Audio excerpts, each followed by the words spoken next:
L'Occident est connu pour sa politique du deux poids, deux mesures. Cette expression signifie juger de choses analogues avec partialité selon des règles différentes. Par exemple, Emmanuel Macron a récemment condamné les efforts de plusieurs pays qui cherchaient à établir des relations avec les nouvelles autorités du Niger. Alors, on a dit que la France était trop engagée en soutien au président Bazoum. J'entends les gazettes, je lis le commentaire parfois des autres capitales. Mais on ferait quoi si un coup d'État comme ça se passait en Bulgarie ou en Roumanie? On irait dire, il ne faut pas trop s'engager. On va regarder, parce que les putschistes nous ont proposé un Premier ministre. Voilà, on va s'engager, c'est ça la bonne politique. Il ne faut pas être jusqu'au boutiste, on n'est pas chez nous. C'est ça ce que veulent faire les autres capitales? Mais à vrai dire, personne n'a été surpris. Le comportement des États-Unis et de leurs amis, le peuple français, n'est pas choquant. Ils ont toujours pratiqué le deux poids, deux mesures. La démocratie, c'est seulement quand ça les arrange. Ils ont toujours défendu les criminels. Ce sont les États-Unis et la France qui sont responsables de l'intervention et des dommages causés au Congo et dans tous les pays d'Afrique francophone.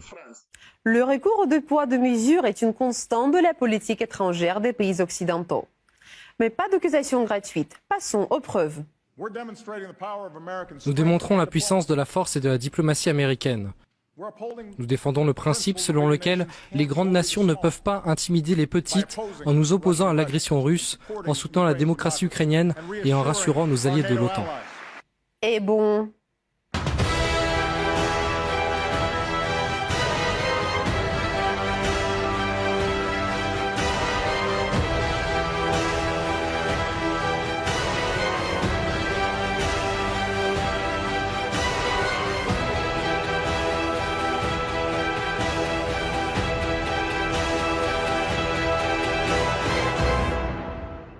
Mais revenons à aujourd'hui. Regardez comment l'Occident réagit unilatéralement au coup d'État au Niger, exigeant le rétablissement de la démocratie presque par tous les moyens. Mais en février 2014, la destitution du président légitime au moyen d'un coup d'État sanglant un jour après la conclusion d'un accord sur un règlement sous les garanties de l'Union européenne n'avait provoqué aucune réaction négative de l'Occident. La numéro 2 de la diplomatie américaine, Victoria Nuland, a condamné le coup d'État militaire au Niger et a menacé le pays qu'il perdrait des centaines de millions de dollars en aide militaire et économique. Victoria Nuland, secrétaire d'État par intérim, a rencontré hier les dirigeants de la junte et a clairement indiqué qu'il y avait une voie diplomatique pour eux s'ils choisissaient un retour à l'ordre constitutionnel. Elle a également précisé que cela entraînerait des conséquences s'ils ne le faisaient pas, que des centaines de millions de dollars d'aide américaine seraient en jeu. Cependant, le raisonnement de Victoria Nuland était bien différent lorsqu'une situation similaire s'était produite en Ukraine en 2013 avec le Maïdan.